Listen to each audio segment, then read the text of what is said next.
Hey guys, my name is Oliver Dupree, and today we're going to be taking a look at the Alabama Bandmasters Association High School Etude for Mallets Series D. The first thing that I want to discuss with you guys is the kind of mallets that we're going to be using to play this etude. I have soft plastic mallets. These are the Mallet Tech BB34s. They're probably the most commonly used xylophone mallet today. If you're asked to play this etude on a marimba, I would recommend any medium or general marimba mallet. Also, it would probably be a very good idea for you to practice this etude on both the marimba and a xylophone so that you're prepared no matter what when you get to your audition. This etude can be divided into three distinct different sections. The first section is titled Playful, and it starts off at 110 beats per minute. This etude starts with 3 consecutive A's that are all preceded by a G-sharp grace note. In the drumming world, we call these flams. And we're going to treat these flams the same way on the xylophone as we would as if we were playing them on a snare drum. The key for successful flams is to keep your grace notes down. In this case, the G sharp is our grace note and our main note is the A. So focus in on keeping the grace note down low to the keyboard. Meanwhile, the main note will return back to a regular mezzo forte height. Next, let's make sure that we have a nice crescendo on the sextuplets in measure 2, going from mezzo forte all the way to forte in that one beat. The best way to crescendo or to decrescendo while playing a percussion instrument is to increase or decrease the height of the mallet or drumstick from the surface of the head or the keyboard. Next, let's take a look at the grace note figures that we see in measure 3.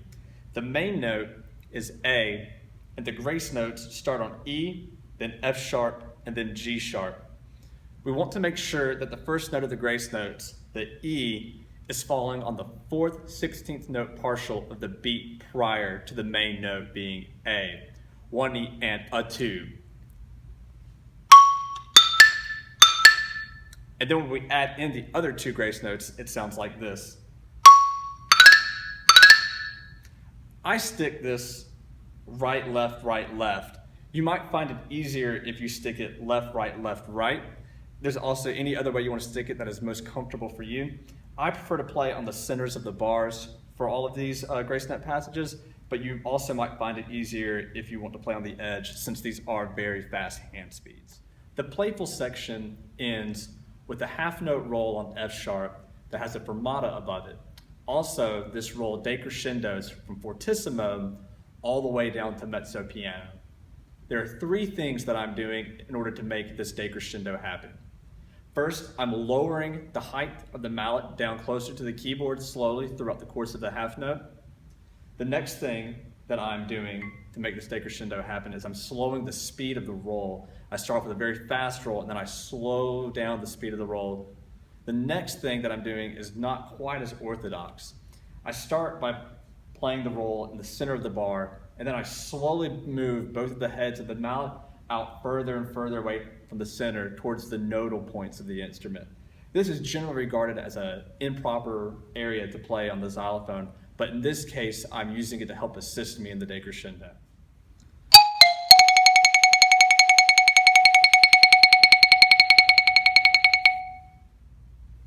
The second section of the etude is titled Mysterious, and it begins a tempo, which means that we're going to play at the same tempo that we started at the very beginning of the etude, which is 110 beats per minute.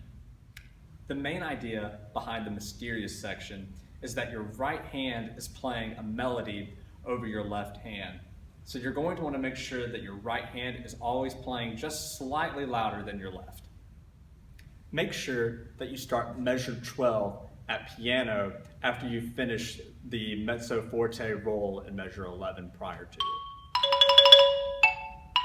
The end of the mysterious section is marked allargando, which means to slow down. We close with a half note roll that is very similar to the one in measure 7, except for this time we're decrescendoing all the way down to pianissimo. So remember the same 3 things that we had talked about with the previous half note roll in order to reach that extreme dynamic.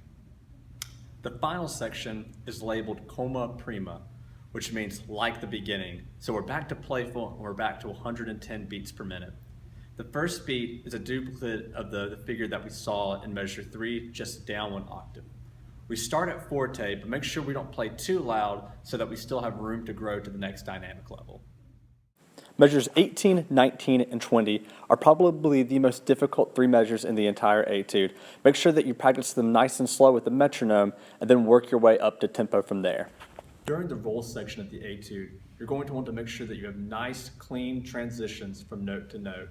Do this by always playing in the centers of the bars and moving by leading one hand followed immediately by the other to the next note. Be sure to take your time with the last 2 measures of this etude since it's marked molto ritardando, which means to slow down a lot. The last whole note has a fermata above it, so I would recommend holding it out for at least 8 counts. I hope that you have found this video helpful in preparing for your audition. Good luck, you're going to do great.